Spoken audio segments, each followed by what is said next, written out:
والإمام الشعراني ذكر أحوال كثير من هؤلاء الغائبين اللي هم كانوا حتى بعضهم يمشي عريان تماما أمام الناس، واخد بالك؟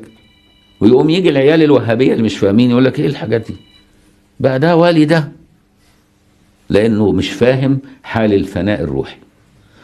لكن هو في هذه الحالة ارتفع تكليفه وتم تشريفه. واضح؟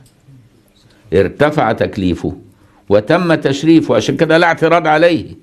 هؤلاء كفار مارقون، وإن قالوا إنهم واصلون وليسوا بواصلين ولكنهم مارقون من الإسلام، ليسوا من الإسلام في شيء. إذن بعث محمد عليه الصلاة والسلام عبث أو لقوم معينين أو للعوام. هم يقولون هذه الشريعة للعوام، يقسمون الدين إلى شريعة وحقيقة. الشريعة للعوام والحقيقة للخواص. وهل تدرون من هم الخواص؟ مشايخهم الواصلون في زعمهم إلى الله، الذين استطاعوا أن يعرفوا كل ما في اللوح المحفوظ. هؤلاء كفرة مارقون عن الإسلام. واضح؟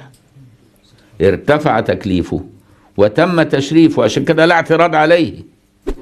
ولذلك الصوفية والروافض وغيرهم يتبعوا زنادقة، ناس زنادقة ينتسبون للإسلام والإمامة والولاية وهم زنادقة ملاحدة، يأكلون أموالهم بالباطل ويضلونهم عن سبيل الله. هذا موجود الآن، لأنهم يوافقونهم على أهوائهم،